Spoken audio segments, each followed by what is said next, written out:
The grand chandelier sparkled in the dimly lit concert hall as Elena Hayes adjusted the sheet music on her piano. It was her night, the night she had dreamed of since childhood. The hall was packed, the audience waiting in eager silence. But somewhere, deep inside, Elena's heart wasn't beating with excitement, it was beating with rage. 3 years ago, she had been betrayed by the very man who once called himself her mentor, Victor Cross. Victor had been more than a teacher, he had been her guiding star, a father figure. When she had none, he taught her every note, every nuance of music. But when Elena's composition won the National Symphony Award, Victor claimed it as his own. He bribed the judges, twisted the evidence, and painted Elena as a fraud. She was humiliated, banned from competitions, and left penniless while Victor rose to fame on her stolen masterpiece. Tonight, though, everything would change. As Elena's fingers hovered over the keys, her eyes flicked to the front row where Victor sat, smug and oblivious. The crowd had no idea what Elena had planned. Her piece began softly, almost tenderly. Notes floated like whispers, drawing the audience into her world. People leaned forward, mesmerized by the emotion in her playing. But this wasn't just music.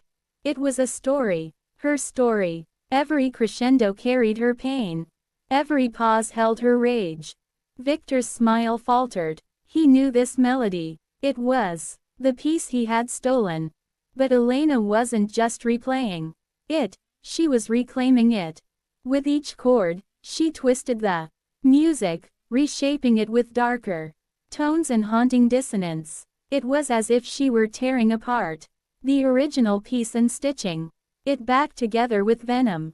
The audience gasped at the raw intensity. Whispers spread. Journalists scribbled furiously, realizing they were witnessing something extraordinary. Victor shifted in his seat, beads of sweat forming at his temple. He tried to mask his discomfort, but Elena saw it. She thrived on it. As the piece reached its climax, Elena paused. The silence was deafening. She looked directly at Victor, her eyes cold. Then, with deliberate force, she slammed the final chords, the sound echoing like a hammer striking steel. The hall erupted in thunderous applause, but Elena wasn't finished. Standing, she addressed the crowd, her voice steady. "This music," she declared, "was born from my soul. 3 years ago, it was stolen from me. Tonight, I reclaim it. Not for recognition, but for justice. Victor Cross is no maestro. He is a thief." The crowd fell silent, stunned. All eyes turned to Victor.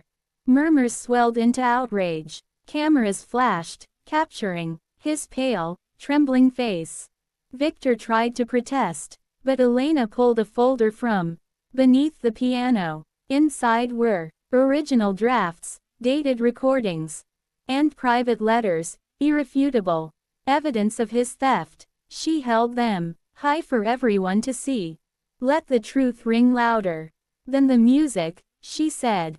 The audience erupted, not with applause this time, but with fury. Reporters swarmed, demanding answers. Sponsors withdrew their support on the spot. Within minutes, Victor's empire crumbled before his eyes. But Elena didn't wait to watch him fall completely. She walked off stage with her head high, the sound of justice echoing behind her. Outside the hall, the night air was crisp, and for the first time in years, Elena felt free. Her revenge hadn't been violent. It hadn't needed to be. She had destroyed Victor with the very weapon he had used against her, music. As she disappeared into the night, the world buzzed with her name. Elena Hayes was no longer the fallen student.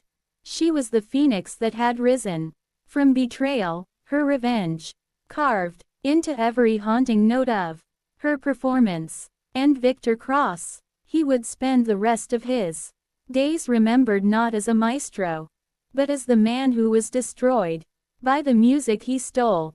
Elena had written her final note of betrayal, and it was his requiem.